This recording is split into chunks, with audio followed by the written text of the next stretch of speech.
자, 하나님이 천지를 창조하시고 아담과 하와는 이제 에덴 동산에서 살았잖아요. 살았지만 뱀의 유혹으로 선악과를 먹어서 이제 죄가 세상에 들어오게 되었습니다. 그래서 결국 이제 에덴 동산에서 쫓겨나죠. 이제 그 후에 이제 가인과 아벨이 태어났고 또 가인은 질투로 또 아벨을 죽입니다. 그래서 사람들은 점점 이후로 이제 많아지지만 죄도 함께 같이 많아지죠. 같이 개도 점점 이제 많아집니다. 자, 인간이 이제 죄를 범하였지만 하나님은 인간의 죽음을 잠시 유보하셨습니다. 그래서 평균적으로 거의 900살이 넘게 이렇게 수명으로 사람들이 살아가면서 하나님이 명하신 그 생육하고 번성하고 충만하라라고 하신 그 하나님의 명령대로 이 땅에 사람들이 이제 점점 가득하여지게 되었는데 이미 이 아담 때부터 또 가인과 아벨 등등등 해서 하나님의 형상을 상실해 버렸기 때문에 이 땅에 충만해진 사람들은 하나님의 뜻을 이룰 수가 없게 되었습니다.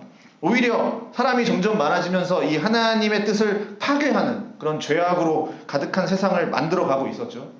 그래서 이런 인간들을 향해서 하나님은 어떠한 마음을 갖고 계시고 또 인간들은 그 구원하신 하나님의 그 구원 계획을 어떠한 계획을 갖고 있는지, 인간들을 향한 하나님의 구원 계획은 어떤 것인지를 이번 주간은 좀 보도록 하겠습니다. 그래서 금주간은 노아 때부터 아브라함의 부르심까지 거기까지 우리가 이번 주간을 좀 같이 살펴보려고 합니다. 그래서 1절부터 볼게요. 사람이 땅 위에 번성하기 시작할 때 그들에게서 딸들이 나니 하나님의 아들들이 사람의 딸들의 아름다움을 보고 자기들이 좋아하는 모든 여자를 아내로 삼는지라. 자, 이제 사람들이 이제 땅 위에 번성하기 시작합니다. 이렇게 번성하기 시작하는데, 그리고 그들에게서 딸들이 나고 또 하나님의 사람들이 사람의 딸들과 또 결혼한다, 이렇게 나와 있습니다. 그러니까 여기 창세기 6장에 어려운 부분들이 참 많이 나오는데, 우선 이 하나님의 아들들이 누구냐 하는 거죠. 그래서 보통 크게 세 가지의 견해가 있습니다. 우선 첫째는 이 하나님의 아들을 이제 천사로 보는 견해죠. 영적인 존재. 그러니까 천사들이 사람의 딸들은 사람을 말하는 거겠죠. 하나님의 아들들이 사람의 딸들과 결혼했다, 뭐 이렇게 되는 거죠. 그렇게 되면 천사가 사람과 결혼할 수 있는가? 또 그렇게 보는 견해가 또 하나 있고요. 자, 두 번째는 이제 이 천사로 보지 않고 이제 왕족, 왕들로 보는 해석이 있습니다.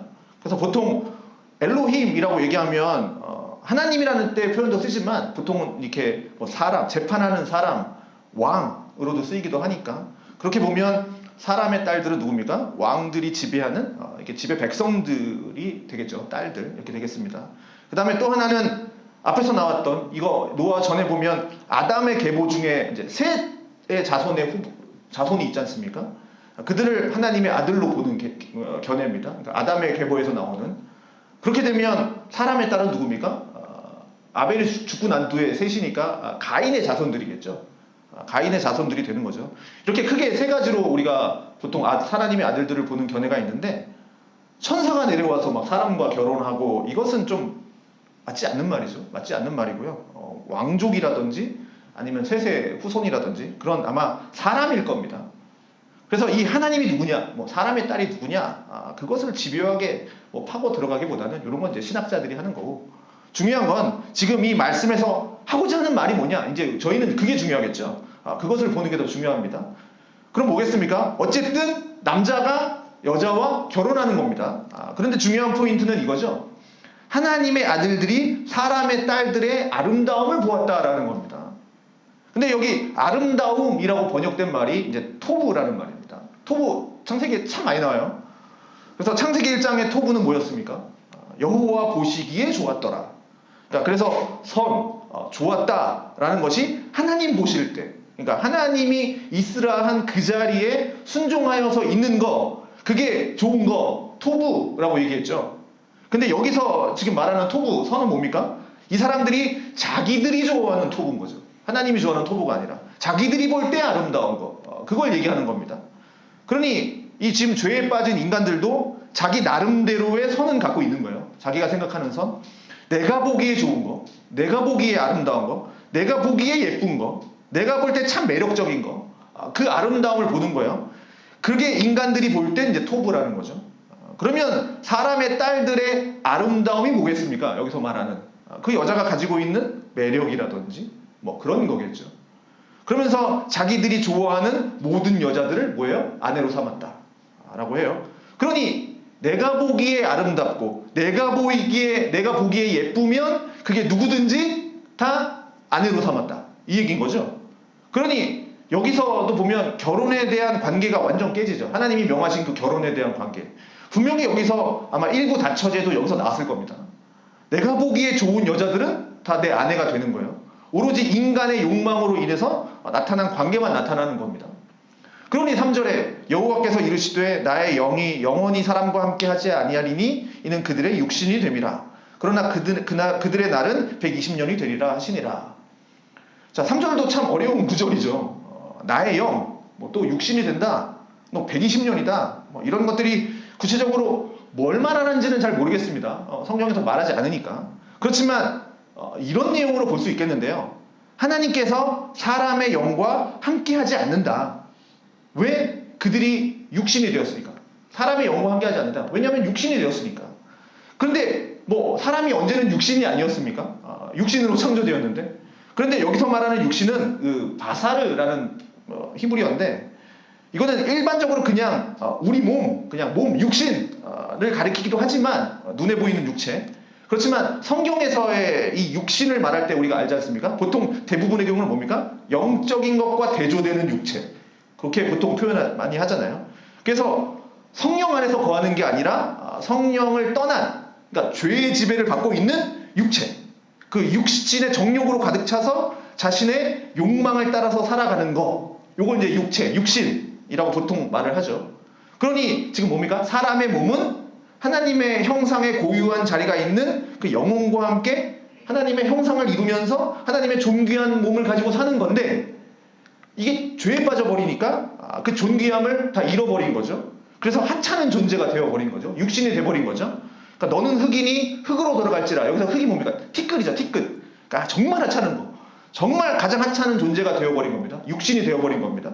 그러니 사람은 영혼이라고 하는, 그러니까 하나님을 알아가는 그 영혼, 그것들이 다 사라져버리고 이제는 자신의 육체가 원하는 대로 그 욕망을 따라서 살아가는 하나의 이제 뭐 어떻게 보면 고깃 덩어리에 불과한 존재가 이제 되어버린 겁니다.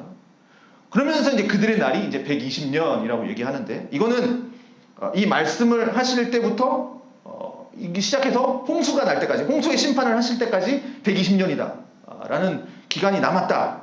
그리고 120년 후에 이제 홍수가 주어질 거다. 홍수의 심판이 주어질 거다. 이 말씀을 하시는 건데 공교롭게도 홍수 사건 이후로는 어떻게 됩니까? 사람의 수명이 120년으로 뚝 떨어지죠. 그 이전에는 900살 넘게 살았습니다. 평균 연령이 거의 912세 됐는데 이제 무드셀라는 뭐 969세까지 됐으니까. 그러나 이제 홍수 심판 이후로 이제 모세가 120년까지 살죠. 딱 120살까지. 물론 그 이상 사는 사람들도 있긴 하지만 대부분은 그 아래 인간 수명으로 떨어지게 됩니다. 그러면서 4절 당시에 땅에는 네피림이 있었고 그 후에도 하나님의 아들들이 사람의 딸들에게로 들어와 자식을 낳았으니 그들은 용사나 고대의 명성이 있는 사람들이었더라. 상당히 참 어려워요. 4절에도 참 어려운 말이 나오죠. 네피림. 이 네피림을 고대 사람들은 뭐라고 생각했냐면 이 네피림을 아까 하나님의 아들들 아까 있었잖아요. 첫 번째 해서 천사. 이 네피림을 천사라고 생각해서 천사가 내려와서 사람들과 결혼해서 낳은 자식. 이걸 네피림이라고 이제 생각을 한 거예요. 천사가 내려와서 사람과 결혼해서 낳은 자식.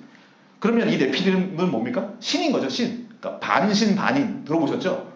그리스 신화에 보면 이렇게 데미갓이라고 해서 신이 사람과 결혼해서 낳은 자식들 보통 영화로도 많이 나오잖아요. 그래서 그런 견해가 이제 고대에는 있었습니다. 신이 내려와서 자식을 낳다. 그래서 뭐 제우스는 정말 많은 자식을 낳았다 뭐 이렇게 나오잖아요. 그렇지만 성경에서의 네피림은 그런 뜻은 아니라 반인 반신 그런 존재가 아니라 어디에 나오냐면 네피림이 또 어디 나옵니까? 모세가 출애굽하고 나서 가나안에 12정탐꾼 보내죠. 그 정탐꾼이 돌아와서 한 말이 뭡니까? 그 땅에는 아낙 자손들이 많다. 키가 큰 거인, 네피림이 살고 있어서 우리는 스스로 보기에도 메뚜기 같다. 이렇게 얘기하잖아요. 그래서 이 네피림의 특징은 뭡니까? 거인이죠. 그리고 용사였고 또 명성이 있는 사람들이었다라는 겁니다. 요거는 이제 적용 부분에서 다시 얘기하겠습니다.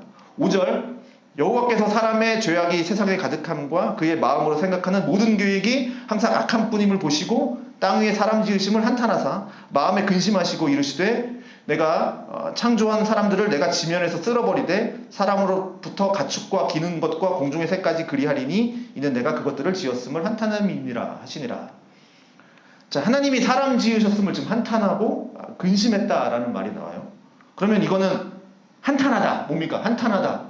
후회하고 마음을 아파하고 괴로워하는 게 한탄 아닙니까? 이런 건 보통 한탄하다. 내가 이럴 줄 몰랐어. 배신당했어. 그럴 때 한탄한다고 하는데 하나님이 사람을 지으시고 이럴 줄 몰랐어. 이건 아니죠. 몰랐다. 이건 아니죠. 정말 하나님이 뭔가 뒤통수 맞은 것처럼 돼서 정말 마음이 괴롭다. 그런 거 아니죠. 그렇다면 하나님이 실수가 없죠. 하나님은 모르시지 않잖아요. 사람이 어떻게 될지 다 알고 계셨고 또 하나님은 그래서 구원 계획을 창세전부터 이미 갖고 계셨습니다. 이건 하나님이 몰랐다, 한탄하셨다 이게 아니라 이렇게 된 걸 신인 동영론적 표현이라고 그러는데 지금 하나님의 마음이 어떠한지를 우리가 이해하기 쉽도록 맞춰서 이제 설명한 겁니다. 그래서 하나님이 어떤 결정을 내립니까? 한탄하셔서 내가 창조한 사람을 지면에서 쓸어버리겠다. 사람으로부터 가축과 기는 것과 공중의 새까지. 죄는 사람이 지었지만 사람만 골라서 쓸어버리는 게 아니라 이 땅에 있는 모든 생명을 다 쓸어버리겠다. 공중에 나는 새까지. 그게 인간의 영향력이라는 거죠. 인간은 땅과 함께 살아가기 때문에 인간의 죄로 인해서 모든 세상이 다 깨져버렸습니다. 그러면서 왜 그러느냐? 내가 그들을 지었음을 한탄하기 때문이다. 이렇게 말씀을 하시고 8절에 보면 그러나 노아는 여호와께 은혜를 입었더라. 그러니까 죄로 가득해서 사람들이 살아가고 있어도 하나님은 노아에게 은혜를 주십니다. 그래서 이 땅과 모든 것들을 다 심판하시지만 그 심판 후에는 뭡니까? 구원이 있다라는 거죠. 심판으로 끝나는 게 아니라 노아는 은혜를 입었더라. 이거를 통해서 말해주는 거죠. 심판이 끝이 아니라 9절 이것이 노아의 조건이라 노아는 의인이요 당대의 완전한 자라 그는 하나님과 동행하였으며. 자, 노아를 지금 의인, 당대의 완전한 자 소개하는데 이거는 절대로 노아가 의로운 자다, 한 번도 죄를 범한 사람이 아니다, 그걸 말하는 게 아니라 하나님 앞에 의인은 아무도 없죠. 그게 아니라 그래도 노아는 당시의 사람들에 비하면 그래도 하나님 앞에서 온전하게 살기 위해서 분투하면서 살아간 사람이다. 상대적으로 다른 사람에 비해서 의롭다. 완전한 사람이다. 그걸 말하는 거지. 무슨 노아가 절대적으로 아무 죄도 없는 완벽한 사람이다. 이런 말 하는 게 아닙니다. 그리고 에녹이 하나님과 동행하였듯이 노아도 하나님과 동행을 합니다. 하나님과 동행하였으며 세 아들을 낳았으니 셈과 함과 야벳이라. 그때 온 땅이 하나님 앞에 부패하여 포악함이 땅에 가득 차니라. 자, 그래서 이제 11절부터 보면 이제 부패하다, 포악하다, 지금 이런 말들이 이제 반복되죠. 보십시오.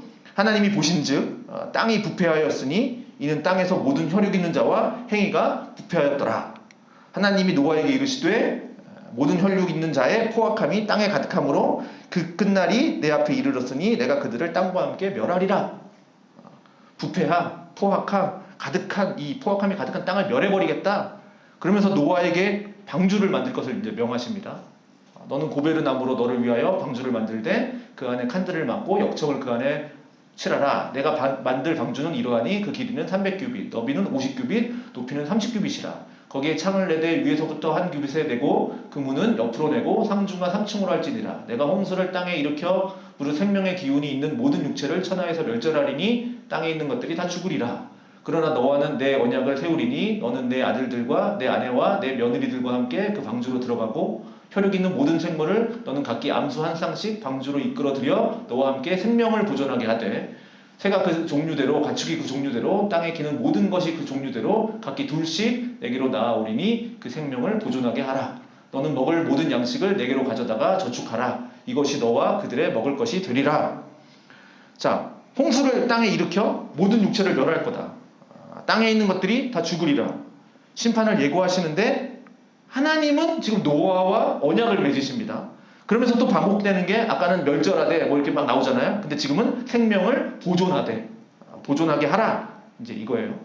그러니 여기서 나오는 이 심판은 뭡니까? 완전한 멸절, 완전한 파괴가 아니라 새로운 회복의 시작을 얘기해 주는 겁니다. 그러면서 마지막에 노아와 그와 같이 하여 하나님이 자기에게 명하신 대로 다 준행하였더라. 노아는 하나님의 말씀하신 그대로 이제 순종을 합니다. 자, 이제 적용하면서 마치겠습니다. 우선 첫 번째, 세상의 관심은 눈에 보이는 매력적인 것들이 있다라는 것이 나오고 있습니다. 하나님의 아들들이 사람의 딸들을 아내로 삼습니다. 아까 말했듯이 기준이 뭡니까? 하나님의 말씀과 하나님의 뜻이 아니라 사람이 보는, 그러니까 내가 보기에 예쁘고 아름다운 게 기준이 돼버렸어요. 그래서 하나님이 보시기에 좋았더라, 이게 더 이상 이제 아름다움이 아니고 내가 보기에 좋았더라, 이게 돼버린 겁니다. 그래서 사사시대에는 어떻게 됩니까? 사사시대는 사람들이 왕이었죠. 그래서 각기 자기 소견에 옳은 대로 행하죠. 각자 자기 눈에 보기 좋은 대로 행하죠. 이렇게 하는 것처럼 사람들은 이제는 다 자기 기준을 가져버려요. 자기의 기준을 가지고 자기가 좋아하는 것대로 살아버려요. 그러니 자기가 아름답다라고 생각하는 그 모든 여자를 다 자기 아내로 삼아버리는 겁니다. 그러니 이런 관계 속에서 가정이 제대로 있을 수 있겠습니까? 가정이 파괴되고 사람과의 관계가 막 파괴되고 사람을 하나의 소중한 인격체로 보는 게 아니라 그저 내가 보기에 좋으면 좋은 거고 그냥 싫으면 싫은 거고 나의 유익을 위해서 그냥 써먹는 사람들이 돼버리는 거죠. 오로지 이 육체, 아까 썩어질 것, 육체의 욕망을 위해서 살아가는 사람들이 되는 건데 그걸 잘 보여주는 게 뭐냐? 네피림이었다라는 거죠. 아까 그 네피림, 거인들, 안악자손, 용사, 명성 있는 자라고 했잖아요. 그러면 이 당시에도 사람들이 추구했던 건 뭐냐? 바로 사람보다 좀 더 키가 크다든지 좀 더 능력이 있어서 좀 더 용사가 되어서 사람들을 지배하고 사람들보다 내 이름, 내 명성이 높아지고 드러나고 이런 것들이 이 시대에도 가득했다라는 겁니다. 이게 오늘날 우리들의 모습이잖아요. 그러니 하나님이 창조하시고 수천 년, 수만 년이 흘러도 이 죄악된 사람들에서 내면에서 추구하고 있는 것들은 뭡니까? 다 이런 것들이에요. 다른 사람들보다 더 크기를 원하고 더 뛰어나기를 원하고 더 아름답기 원하고 더 이름이 높아지기 원하고 그래서 다른 이들을 지배하고 싶어 하는 것. 이게 이제 사람의 욕망입니다. 그래서 거인이 되고 싶은 거죠. 용사가 되고 싶어서 그래서 다른 이들을 지배하고 싶고 명성을 드러내면서 높임받고 싶고 이런 세상 속에서 우리가 지금 살아가고 있는 겁니다. 그럴 때 크리스찬들은 어떻게 살아야 됩니까? 지금 이런 세상 가운데에서 모세가 보낸 정탐꾼들을 한번 생각해 보시죠. 네피림을 봤어요. 그들은 스스로 주눅들어요. 내가 보기에도 저들에 비하면 메뚜기 같습니다. 그런데 하나님이 그곳에 보내신 이유가 뭡니까? 그들을 보내서 주눅들라고 보낸 게 아니잖아요. 그들을 멸하라고 보내신 거잖아요. 그런데 거기에 주눅들어서 용기를 다 잃어버린다? 그건 뭡니까? 하나님을 믿지 않는다라는 증거입니다. 아, 나는 네피림이 아니구나. 아, 나는 저들보다 크지도 않구나. 아, 명성이 있지도 않고 용맹스럽지도 않구나 하면서 상대적으로 그들과 자기 모습을 비교하면서 두려움에 빠졌어요. 그렇게 되면서 하나님이 주신 그 명령, 사명에 실패할 수밖에 없는 거죠. 그런데 그 정탐꾼들 중에 누가 있었습니까? 여호수아와 갈렙이 있었죠. 그들은 뭐라고 합니까? 저들이 아무리 키가 크고 싸움에 능한 용사라고 할지라도 저들은 우리의 밥이다. 저들은 우리의 먹입니다. 하나님이 우리에게 맡기셨으니 우리는 가서 충분히 그들을 이길 수 있습니다. 이들은 뭐를 생각한 겁니까? 저 사람들이 갖고 있는 힘, 명성, 능력 이런 것들보다 하나님의 능력을 더 신뢰했던 거거든요. 우리에게 필요한 게 바로 이거라는 겁니다. 그러면 생각해 보십시오. 세상을 살면서 나를 주눅들게 하는 게 있을 겁니다. 나는 왜 이거밖에 안 될까? 다른 사람에 비해서 하는 것들이 있을 거예요. 그건 뭐죠? 내가 비교하고 있는 것들이에요. 자꾸 세상 가운데에서. 그리고 사실 내가 그걸 추구하고 있는 거죠. 나는 왜 저렇게 되고 싶은데? 근데 그들을 보면서 아, 나도 저렇게 되고 싶은데 근데 나는 왜 안 될까? 거기에 기준이 뭡니까? 세상이 보기에 좋은 아름다움입니다. 세상이 보기에 좋은 거.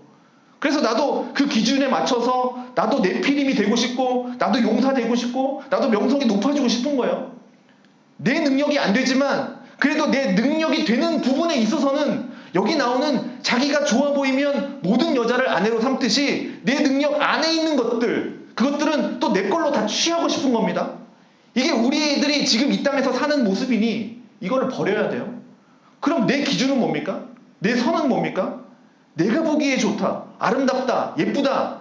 아, 저 사람의 딸들이 정말 예쁘구나. 그게 아니라 하나님 앞에서의 선, 하나님의 기준, 하나님이 보실 때 아름다운 거, 그것을 발견하면서 살아가야 한다라는 겁니다. 자, 두 번째는 이렇게 심판을 불러일으키는 인간의 죄악이 가득함에도 불구하고 하나님은 구원의 약속을 지키신다라는 걸 볼 수 있습니다. 사람의 죄악이 가득하고 그의 마음으로 생각하는 모든 계획이 악하다라고 나옵니다. 그런데 하나님은 어떤 분이십니까? 오래 참으시는 분이죠. 노하기를 더디하시는 분, 인자와 자비가 긍휼이 크신 분, 풍성하신 분인데 하나님은 오래 참으시지만 그렇다고 해서 영원히 또 참는 분은 아닙니다. 인간의 죄가 뭐냐? 그 오래 참으시는 하나님도 참지 못하게 하는 게 인간의 죄라는 겁니다. 그만큼 악해요. 죄가 그만큼 악해요. 오래 참으시는 하나님인데 하나님까지도 참지 못하게 할 만큼 큰 게 그게 바로 인간의 죄입니다. 그래서 사람 지으심을 한탄하셨다, 근심하셨다 할 정도로 인간의 죄가 그만큼 큰 거예요. 그래서 하나님은 이 세상을 심판하시기로 결정하는데 이건 마치 이런 것 같습니다. 내가 회계를 이제 이게 정리하는데 어느 부분에 이제 손해가 났어요. 그러면 그 손해를 메꾸기 위해서 뭔가를 엎어버리든가 아니면 다 없애버리든가 할 때가 있어요. 마치 그런 것처럼 사람을 지어놨더니 이 사람 때문에 손해가 막심해요. 그래서 아예 그걸 다 쓸어버리고 새로 하자, 뭐 이런 것 같은 의미인데, 그러니 지금 한탄하셨다라는 거 나오죠. 사람을 비롯한 이 땅의 모든 것들이 심판받습니다. 그렇지만 이 심판은 뭐예요? 모든 것을 죽이는 심판이 아니라 노아라는 사람을 통해서 방주를 만들려고 해요. 그 방주는 곧 뭡니까? 구원이 되는 거죠. 그래서 모든 생물들을 각기 그 종류대로 들어오게 하고 그 생명을 보존하게 하십니다. 그래서 하나님의 심판은 뭡니까? 새로운 시작이라는 거예요. 하나님의 구원의 역사가 나타나는 겁니다. 그래서 결국 뭡니까? 심판 없이는 구원이 없어요. 구원 전에는 항상 심판이 있습니다. 우리는 생각하기를 심판 없이 구원해주면 좋겠다. 이게 이제 우리의 생각이지만, 왜냐하면 죄인들은 심판받아야 되니까, 그 심판이 두려우니까 그냥 심판 없이 구원해주세요. 이게 이제 죄인들의 생각이지만 심판 없이는 구원이 있을 수가 없습니다. 그러니 반드시 심판이 있고, 그러나 심판이 있지만 심판은 완전히 모든 걸 끝내는 것이 아니라 구원을 이루어가는 시작인 겁니다. 그래서 선지서들을 보면 선지자들이 그 이스라엘 백성들을 향해서 끊임없이 외치는 게 뭡니까? 그 선지자들이 바벨론에 의해서 멸망할 거다, 멸망할 거다. 그러나 그게 끝이 아니다. 구원의 시작이다. 라고 선지자들이 끊임없이 외치지 않습니까? 와서 회개해라, 회개해라 얘기하지 않습니까? 그러니 그 속에서 하나님 우리를 어찌하여 버리십니까? 그게 아니라 우리는 뭐예요? 회개하고 하나님 앞에 돌아와야 하는 거거든요.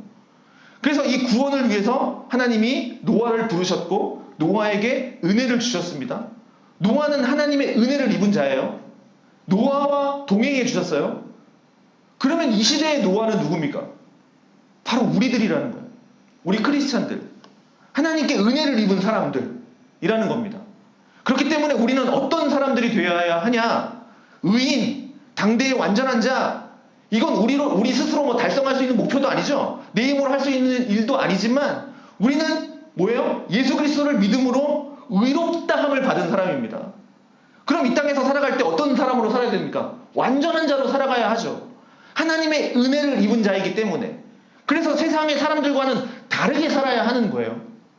세상의 사람들은 뭐예요? 아까 얘기했죠. 네피림 명성 쫓고 자기 편한 거 쫓고 자기 이익 쫓고 그렇게 산다고 해도 그게 세상의 일반적인 상식이라고 해도 하나님의 은혜를 입은 자들은 그 사람들이 말하는 방식, 상식, 저 사람도 저렇게 살고 저 사람도 저렇게 사는데 누구도 저렇게 하니까 나도 이렇게 살면 되겠네.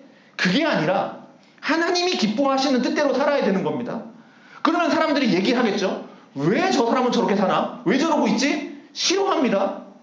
노아가 마지막에 뭐라 그럽니까? 하나님이 말씀하신 대로, 하나님이 명하신 대로 다 준행했다라고 나왔죠. 22절에.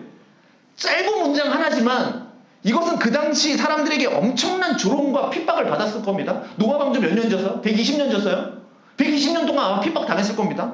방주라는 것을 산 중턱에 짓고 있으니 사람들이 볼 땐 이해할 수 없잖아요. 왜 저렇게 살고 있나? 멍청하다, 바보다. 우리 그리스도인들은 이 땅에서 사람들에게 그렇게 칭함을 받는 사람들이라는 거예요. 이해할 수 없는 삶을 살고 있구나. 왜 저렇게 손해보면서 사나? 왜 저렇게 사나? 그런 거예요. 그러나 히브리서 7장에서는 이렇게 얘기하는 거죠. 믿음으로 노아는 아직 보이지 않는 일에 경고하심을 받아 경외함으로 방주를 준비하여 그 집을 구원하였으니 이로 말미암아 세상을 정죄하고 믿음을 따르는 의의 상속자가 되었느니라. 나중에 히브리서 기자는 이 노아의 이러한 삶을 보면서 믿음의 삶이었다라고 고백을 합니다. 보이지 않는 일에 경고하심을 받아서 방주를 준비했다. 그래서 구원하였다. 우리의 삶이 이렇게 믿음의 삶을 사는 사람들이 되어야 하지 않겠습니까? 자, 이 시간 우리 같이 기도하겠습니다.